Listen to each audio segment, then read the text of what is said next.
राम राम मंडळी, दिशा सेंद्रिय शेतीमध्ये आपले स्वागत आहे. मी तुमचा मित्र अण्णासाहेब जगताप, अर्थातच अण्णा भाऊ.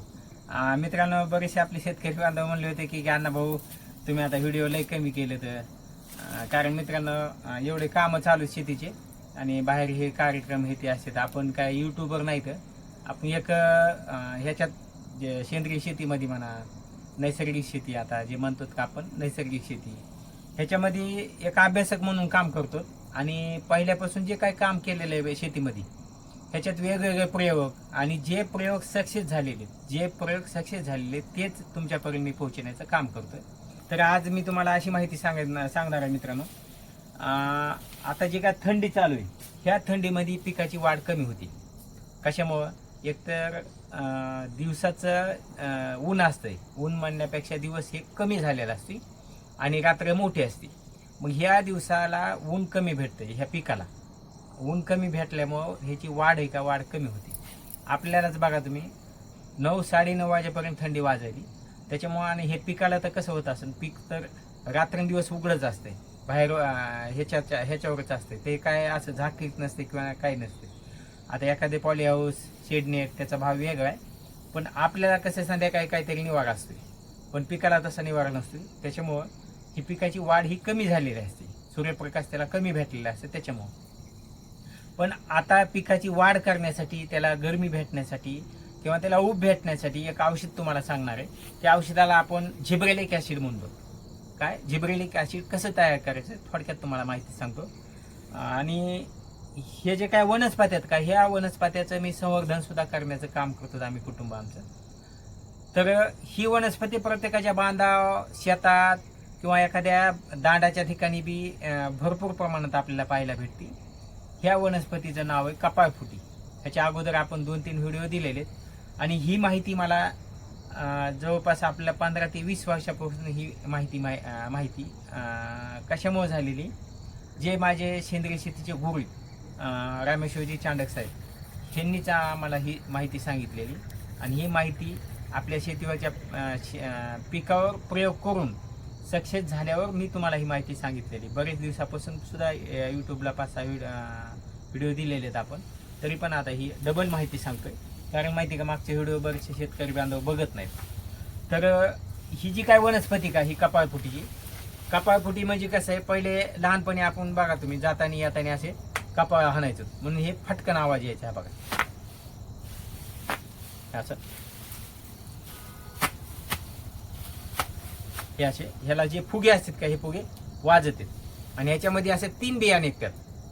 3 बिया निघतात आणि वाळल्याच्या नंतर ज्यावेळेस आपल्याला पोटदुखी होती, हे पोटदुखी काहीतरी त्या 2-3 बिया जरी खाल्ल्या आपण एका डबी ह्याच्यातल्या फुग्यातल्या, तर आपली पोटदुखी राहून जाते. त्याच्यामुळं ही औषधी वनस्पती सुद्धा आहे आणि ह्याची भाजी सुद्धा होती बरं का, ही रानभाजीमध्येच येते. पण आपण आज जिब्रेलिक ॲसिडसाठी ह्याचा उपयोग करून घ्यायचा. तर आपल्याला ही 5 किलो वनस्पती घ्यायची, 5 किलो बुडासहित उपटून घ्यायची आणि हिला कट करायचं. आता कट करून घेतो मी. आता हे कट करून घेतलंय बघा मित्रांनो. आता काय करायचंय, एखादा आपले ड्रम बघायचा आहे किंवा टाकी बघायची अशी, ह्याच्यात आपल्याला 15 ते 20 लिटर पाणी घ्यायचं. हे 5 किलो पाला हे कट करून घेतलंय. हे फुलासहित फुग्यासहित घ्यायचं बरं का, शेंड्यासहित मुळ्यासहित, म्हणजे ह्याचं पंचांग पूर्ण घ्यायचंय. आणि आपल्याला ही टाकी घ्यायची, आपल्याला 15 ते 20 लिटर पाणी घ्यायचंय. ह्याच्यात पाणी घेतलेलं आहे बरोबर, हे पाणी घ्यायचंय आणि ह्याच्यामध्ये आपल्याला हे टाकून द्यायचंय. एक काळजी घ्यायची, ह्याच्यात काय माती बिती आली नाही पाहिजे खाल्ली अशी. ही घेताना एखाद्या व्यवस्थित टाकायची ह्याच्यात. आता हे पूर्ण ह्याच्यात टाकलं का, आपल्याला काय करायचं, हे पूर्ण एकजीव करून घ्यायचंय आणि हे पूर्ण हलवून घेतलं, एकजीव झालं आणि हे पाण्यात हे केल्यावर काय करायचं, आपल्याला ह्याच्यावर टोपण झाकून ठेवा किंवा बोंदरी पोतं झाकून ठेवा, व्यवस्थित झाकून ठेवायची. ह्याला काय कुत्र्या मांजराचं कशाचीच भीती नाही, काहीच नाही. आणि तुम्हाला आणखीन एक सांगतो, ते औषध ह्याचा वापर करायचा ते बी सांगतो. पण हे औषध माहिती का, सगळ्या पिकाला चालतं बरं का. काही काय आपले शेतकरी बांधव काय म्हणतात, मिरचीला चालन का, अद्रकीला, सगळ्या पिकाला चालतं. ह्याचा उपयोग फक्त फवारणीसाठी करायचा आहे. जरी आपलं औषध जरी औषध उरलं तर एखाद्या शेतकरी बांधवाला मुद्दाम द्या आणि त्याला म्हणे ह्याचा रिझल्ट बघा. आपल्याला 4थ्या ते 5व्या दिवशी आपल्या पिकावरचा रिझल्ट आपल्याला ह्याची पाहायला भेटतंय. कशामुळे भेटतंय? ही जी काय वनस्पती का तुम्हाला एक ह्याच्या मागचं शास्त्रीय कारण सांगतो. ही जी काय वनस्पती का सगळ्यात जास्त थंडीमध्ये वाढणारी. ज्यावेळेस आपल्याकडे भरपूर आता एवढी थंडी वाढलेली, एवढी थंडी असती, ह्या थंडीत सुद्धा ह्याची वाढ थांबलेली नसते. ह्याच्या मागचं हे मोठं कारण आहे. ह्याचा उपयोग आपण जर पिकासाठी जर वापर केला तर ह्याचा चांगला उपयोग होईल असं चांडक साहेबांनी सांगितलं होतं. आणि त्याचाच उपयोग मी केला आहे. सगळ्या पिकाला आतापर्यंत करतोय. एकदम जबरदस्त रिझल्ट पाहायला भेटलाय. त्याच्यामुळे तुम्ही सुद्धा शेतकरी बांधवाला दुसऱ्या मुद्दाम थोडंसं द्या, एखादा लिटर ह्याचा जर वापरायला द्या. कशामुळे द्यायचं की त्याला सेंद्रिय शेती, नैसर्गिक शेती करण्यासाठी ते परावृत्त होते आणि त्यांचा शेतीवरचा खर्च कमी व्हावा, एक आपल्या त्याच्या मागचा हेतू ठेवायचा आणि ते त्याला त्या पद्धतीने काम करायचं. आता हे झाकून ठेवल्यावर आपल्याला हे 48 तास ठेवायचे. किती? 48 तास झाकून ठेवायचे. जर तुम्हाला शक्य असलं तर सकाळ संध्याकाळ हलवा, नाही हललं तरी काय अडचण येत नाही. दिवसातून फक्त एकदा हलवा. हे हल्ल्याच्या नंतर आपल्याला 48 तास झाल्यावर म्हणजे तिसऱ्या दिवशी आपल्याला हे वापर करायचा आहे. एका पंपाला आपल्याला 200 ते 300 मिली, जास्तीत जास्त आपल्याला 500 ml म्हणजे अर्धा किलो म्हणजे अर्धा लिटर आपल्याला एका पंपासाठी 20 लिटरच्या पंपासाठी ह्याचा वापर करायचा आहे. ह्याचा वापर केला आपल्याला कमीत कमी महिन्यातून 3 फवारण्या जरी घेतल्या तरी आपल्याला रिझल्ट चांगला भेटतोय. फक्त एक काळजी घ्यायची, ज्यावेळेस हे आपले 48 तास झाल्याच्या नंतर हे आपल्याला जे काय औषध ह्याच्यातलं घ्यायचं ते गाळून घ्यायचंय.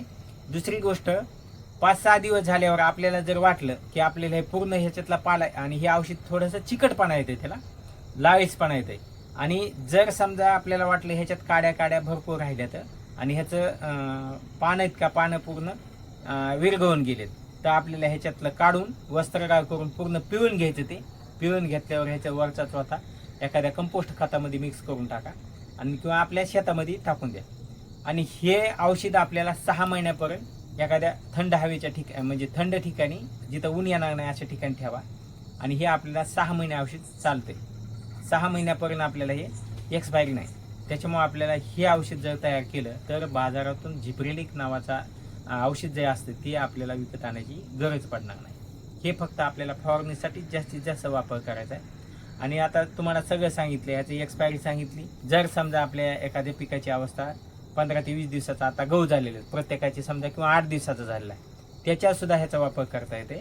आणखीन एक तुम्हाला महत्त्वाचं सांगायचं म्हणजे राहिलं बघा, हे औषध तयार झाल्यावर ज्यावेळेस आपल्याला फवारणीसाठी घ्यायचे, हे औषध तयार झाल्यावर ज्यावेळेस आपल्याला फवारणीसाठी घ्यायचे त्यावेळेस आपलं हे जे काय 10-15 लिटरचं औषध तयार होईल, 15 लिटरचं औषध तयार झाल्यावर ह्याच्यात आपल्याला कमीत कमी 1 ते 1.25 किलो 1.5 किलोपर्यंत आपल्या ह्याच्यात गूळ टाकायचा आहे. किती? 1.5 किलोपर्यंत गूळ टाकून द्यायचा आहे. आणि ह्याचा आपल्याला द्रावण अर्धा लिटरपर्यंत पिकासाठी वापर करायचा आहे.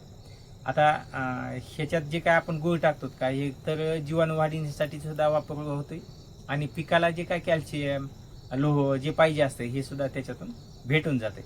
आणि ह्याची फवारणी महत्त्वाचं म्हणजे ह्याची फवारणी आपल्याला सकाळी 10च्या आत फवारणी घ्यायची, कारण 10च्या नंतर ऊन चटकत आहे. किंवा जर समजा शक्य नसलं तर आपल्याला 4च्या नंतर, तिसरा पारा 4च्या नंतर आपल्याला ह्याची फवारणी घ्यायची. कारण माहिती आहे ह्याच्यात एक जीवाणू असते. हे जीवाणू जर उन्हामध्ये हे जर आपण जर उन्हात जर ह्या टायमाला जर थांबलो तर उन्हाचे चटके बसतात आणि हे जीवाणू आपल्याला डोळ्याने सुद्धा दिसत नाहीत. मग ते जीवाणू उन्हामध्ये काय होत असेल, त्यांचे हाल काय होत असेल, जिवंत राहतील का? नाहीत राहत. त्याच्यामुळे आपल्याला ह्याची फवारणी सकाळी किंवा संध्याकाळच्या वेळेस ह्याची फवारणी घ्यायची आणि आपल्या पिकाचा रिझल्ट आपल्याला 4 ते 5 दिवसांनी तुम्हाला पाहायला भेटेल. त्याच्यानंतर मला कमेंट करा की अण्णा भाऊ तुम्ही जे सांगितलं होतं औषध कसं आहे, त्याचा रिझल्ट कसा आहे ते सुद्धा कमेंटमध्ये सांगा. तर आणखीन पुन्हा दुसरं एक सांगतो की बरेचसे आपले शेतकरी बांधव म्हणतील की फुलं औषध जमन का, किंवा एखादी भाजीपाला आहे त्याला फुलंच असते सारखे, मिरची म्हणा, वांग म्हणा, टमाटर, गोबी हे ते, तर हे सगळे औषध जमते. पण मला एक सांगायचं आहे, आपल्याला पिकाची वाढ करायची.